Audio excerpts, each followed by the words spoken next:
I'm very excited to be here in this space to talk about metaphysics. So yeah, my name's Nicole Gibbs, and I am an EEG technologist, as well as specialize in mass meditations, which I do every month on the 11th of every month. I have the channel Awakening Mass Meditations, and the goal really is to just get the collective together and raise the frequencies of the planet, and yeah, just merging our physical and our non-physical worlds into one. So yeah, really excited to be here. What is the most important thing to you? I'm going to start off with you, Nicole. And how do you want to bring more of it into the world? Yes, so this is a great question. It should be on the forefront of a lot of our minds, as that's kind of the way forward and how we're creating our new earth realities. So being aware of what's important to us and how we can bring that forward is just something we should be thinking about. So for me, in my case, I am very passionate about, I kind of mentioned before, but raising the frequencies of the planet, but taking that a little bit further. Since I do EEG technology, I specialize in reading brain activities and brain waves. So just really seeing frequencies and the consciousness of our states of mind and really merging that science and spirituality. So there's seeing these brainwaves really has made it a passion of mine to everybody has these brainwaves going on at the same time. And so how can we be coherent more, come as a collective and anchor that energy into our planet so that we can then allow all these beautiful manifestations to happen and all the timelines that we are destined to be anchored into, how we can bring them into our space. So when we do that, it equivalently allows unconditional love and just forgiveness and bliss and all the amazing energy and emotions and frequencies that correlate to these higher dimensions that we're bringing down. So it's very passionate to me to raise these frequencies. We do mass meditations regularly, so that's important to me and what I am doing to bring this forward. So every month, I try to get as many people from all over the world as a collective with one goal in mind to just really anchor in our vision. And so in that, I hope to raise the frequencies and bring us more as a collective with one mind, as a oneness energy. So wonderful. That is what I'm doing. So thank you. Yes. Awesome. I love that. I've participated in your meditations live and or recorded, which I think are great. Well, what do you feel is the most, what drives you? Because you've been really consistent for a while at this, 6 years now? Yeah, it has been consistently for 6 years. And for me, I participated in a mass meditation event prior to starting this, and just the impact that it had on me as an individual, let alone as a collective, was just so profound. I just felt like we needed to bring this forward more often. Why are we just having it just like once a year or something? Regularly is really passionate to me. Come together as a collective, and through learning through Maharishi effect and the foundation that they have, through lots of research and different studies, they have literally found a direct correlated link with a merging of our consciousness and raising the frequencies of the planet, lowering crime, negativity, fear, increasing harmony and balance. So that literally is the answer to me. That's how we do this. This is how we bring it about on a physical level from the astrals, really, which I wanted to mention. Metaphysics, the definition of that, I think it's kind of important to really talk about what is metaphysics. When you define it. It is beyond the nature of reality. So anything that you literally are not like seeing right here, but literally is going on in the background, allowing the things to happen that we see. So that just really drives me to get people to get that click, that aha moment of this is what we are. We're frequencies, we're energy, we're light, we're all of this stuff that's going on in the background, and we can really harness it as a collective when we merge our minds as one. Curiosity-ness of just like, that's what fuels me, is the curiosity and just expanding and learning and adding to my vessel. Essentially, it's just, as we know, it's a remembering. So when you remember that packet of information and that just like activates your DNA, that feeling is so, you can't even have words for it. It's literally an awakening. You're never the same person. There's no going back. and the alignment that happens afterwards, the blessings that you see in your life, the synchronizations, it's what happens when you have an activation. So careful what you wish for, because it will come by manifesting these things. But the curiosity is just really what excites me, and learning kind of what Natasha was saying, what is passionate to her, and clearing and everything, taking that with the akashic records and just learning about that for the past maybe year or so, and just how important and vital that is to be aware that we have everything we've ever experienced stored somewhere that can be accessed at all times, always. So with that piece of information, you can heal any of that trauma whenever that space is aligned for you. You can't always just like dive right into it and like heal it in a day necessarily. It's a very slow, it can be a slow process, and it comes with, you know, awakenings and experiences. It really comes with an experience that allows that to trigger. So yeah, there's always a possibility for clearing this. There's so many ways to do that. And it's just, that's what excites me. It's just learning more and more about this energetic form that we are within outside of our human suit. Yeah, it's like multiple doorways. Like we don't have to just go one way. Exactly. Find that fractals. We have to get Nicole's EEG hooked up while we do one of these sessions. I watched this all day in real time. So it really is true that when you do have an EEG on a kid, I would say it's more like 10 that they can, they're in this theta state, like their background brain rhythm, like in 1 second, they literally have up to like 6 waves in a second, which is theta essentially. So thank you, Nicole, once you shift, yeah, you're welcome. And then once you have shifted into more of a adult brain, or whatever we want to refer that is, it literally just takes on more waves in a second.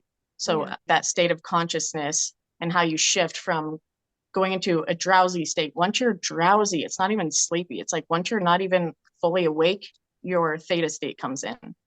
That comes in when you wake and sleep. But also it seems like throughout the day, a lot of people are in theta state because we don't have very much solid sleep during the night. And I hear alpha 2 in and out all the time. It's like when you miss your exit or something, you're daydreaming. That's also some in between alpha and theta. Yep, you're waxing and waning. Even like when you're scrolling on your phone or reading a book, you can watch the brainwaves wax and wane. So it really does kind of, it depends on where your intention is. Do a meditative state, you can watch the brainwaves shifting into another higher state, or more information per second, essentially, is what it refers to. So yes, it is very cool to see in real time, because it's like the unseen, but I'm also seeing it. So I definitely want to take that to the next spiritual level. Well, you're like the technician, and you're adding both worlds, like the actual factual like data. And then you're adding that, you know, what we want to call mystical meditation space, and putting the two together to some level. Yep, the science and the spirituality, I guess, coming together. That's really that's what I see, and it inspires me.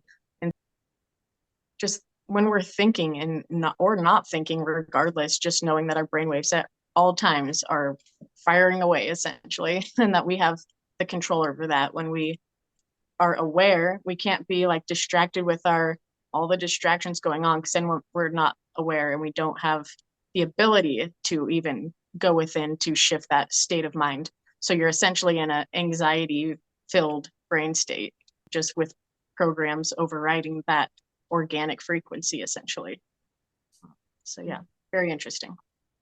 But in my also in my world that I see in the EEG, just in general, that field, just in the hospital, I guess, in general too, something that, like we were talking about, your body takes on something, your trauma gets stored in your body, and then you end up acting out, essentially, to protect that, or to it's literally a protective mechanism. So what I'm trying to say is, fight or flight kind of protection, you mean? Exactly. Yeah. So many people that come into the hospital that we do EEGs on, a lot of them come and stay in our epilepsy monitoring unit for about a week, so we can really get to the point of what is going on, because these people come in with a range of all kinds of, you know, symptoms and issues, and they're having seizures, I'm going to call them quote unquote seizures, because we're just seeing the body physically having an interaction of something that's going on. However, we're trying to figure out as EEG technologists, is this something that is coming from an abnormal firing of the electricity in the brain, or is it coming from a stored trauma? And your body literally can have these psychogenic, is what we call them, psychogenic non-epileptic seizures, where your body it looks like it's having a seizure. It's going through the convulsing, it's going through these motions, but the brain is not seizing. It's literally the body's mechanism to cover up the trauma that has happened. A lot of time we see this with sexual trauma, and that gets stored so deeply that the movements, it's like a thrusting of their hips. It looks like a seizure, but they're literally thrusting their hips. They're reenacting and reliving their trauma over and over and over. They're unsure, of course, where it's coming from and how they can live their life normally with their body acting out in this crazy way, essentially. So they're literally grasping at straws, not knowing that all of the answers are within. And so a lot of people come looking for meds and different types of medications that could, they think, solve that and help that, but that's literally the opposite and running from that we were talking about. So when we find out that it ends up being something that the body is storing trauma and acting out as a seizure, we then have to take it to the the psych route, where then they have to talk about their mental situations to get to that rooted trauma, which of course is the worst thing for them to hear. They don't even sometimes know that that trauma is stored within, but through therapy and through work, through QHHT, all these regressions, things like that, you are able to pinpoint that specific spot, whether it's in this life or another life.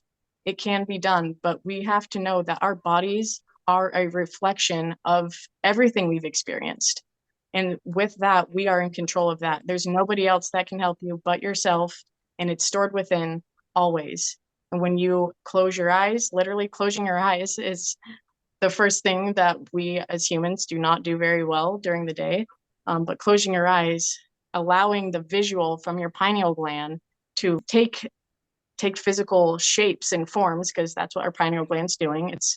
It's like the projector of our life.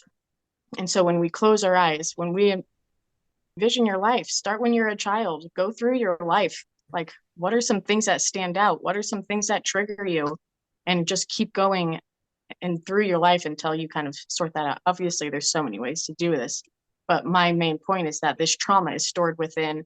We interact with people regardless, subconsciously, not knowing our traumas are affecting and interacting with these people as well. And it might not be our true self because it's our trauma, and not our true soul being able to be. So the healing, the clearing, all the things we're talking about is how you can reach that. So there is always an answer. So because I have heard, I think it's Laura Eisenhower actually, who brings a lot of astrology information in, but she really just talks about everything is a reflection of us. So essentially planets are just different frequencies or densities that we're working through. So like you said, one could be emotions, one could be this, that, and taking a step further, just like when the moon is in a certain phase and the planets are aligned, we're not really talking about astrology per se, but we're talking about on an energetic level. Every day, the energies of the planets are affecting our energies because we have that correlation. So depending on even one day to the next, even the slightest shift, that energy has shifted. So we're going to feel that shift as well. All, again, correlating to chakras the same. It's fractals everywhere. It's chakras, it's planets, it's energies, it's emotions, it's forever fractalized. But I definitely know what you're talking about and how the planets can represent different aspects of our lives, and how we do have to fall to rise. Again, with time being the illusion, we're going in and out of these at all times, all day, constantly. So it is a remembering more so to then, I guess, get back to that sun space of all potential possibilities, 0 point, event horizon, whatever you want to call it. Yeah. Okay. First, let me say the thing on the water real quick, because I just heard this yesterday, how this really ties into our energy world, the metaphysical world that is going on at all times behind us. So with the water, there has been an unfortunate agenda to pollute our rivers and our oceans, as we well know. But taking that as like looking at it as a hologram, what that is within us, as above, so below. The rivers being, our energy systems, our ley lines, our energy, the oceans relating to our pineal gland. And it literally, the oceans having salts in them, like crystals, just like our pineal. And so being able to clutter and clog our ley lines of energy, our rivers, our oceans, it's literally like they're clogging our own energy lines. So the cleansing and clearing of water to be structured in a very pure form is very, very important moving forward, which actually we do see in this new Earth reality. It's just a given. There will be clean water, no toxins, no, zero waste, all of that.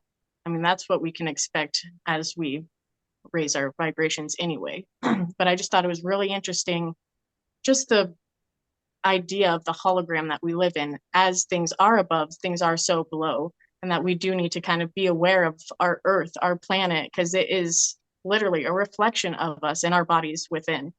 So I just want to say that about the water.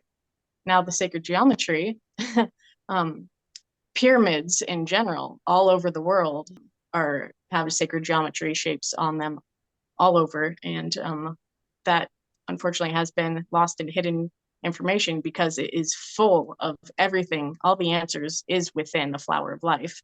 And many cultures and just different beings understood that. And that's why we see it in basically every country in the world. I don't even want to go into that. All the information could be found in it. Let's just leave it at that. Well, I know like the tetrahedron, right? Yeah. Is like basically like the vacuum shape. This guy, Nassim, that we're watching, who's a quantum physicist, is trying to isolate the vacuum. And it's like multiple tetrahedrons. Exactly. Which is our Merkaba light body vessel. Like that's how we activate our light body, how we, become this multidimensional being, because we are not, again, this physical body. It's the energy. So during COVID, when we all had our time to go within and be activated and amazing, I had the opportunity to learn I took an online course from Colin Joe Bryn. I'm sorry if I'm butchering the name, but he just put together from his higher self everything that he has basically learned and has experienced. So I was like, well, that's great. I want to learn. And so he just really hits on how his higher self just kept bringing in the information. Everything is light and sound waves. Just think about that. Everything that you see, everything is light and sound waves. Light comes in sine waves like this, and sound is circle ripples. So when you add lines and circles, that's how you create geometries, and that's how we see our physical reality. So taking that experiment to make that click a little better, if you can imagine a resonant sound board where you place sand particles on it and you shift the frequency and it's taking shape of these patterns. That's literally what we're seeing. Like this pen is created of this certain vibration that's creating this geometric shape. It's sound and light. It's energy. It's vibration. Nothing is physical. We are not physical. We can remember that light and sound is within. And when we do all of these things to bring up our energy, we match our source space. We can tap into everything. So I just really think that invisible world is our tangible world too. We just have to make that correlation to see it. Our words create frequency. Our words create matter. It's all energy. So I would want to say that. So Nicole, where are you from? I am currently in Western Colorado. I've been here for just a few years, originally from Oregon, and I am a true believer, just after this move, that you have different pieces of you and fractals of you in different spaces. And when you move and shift into different spaces, literally, you activate another part of yourself. So I can certainly say I am fully activated, a whole nother person since my space in Oregon. And I'm loving the Colorado energy. The ley lines of energy here are amazing. The Western side has a bunch of Native American and dinosaur history here. So it's really, really cool to be in this space.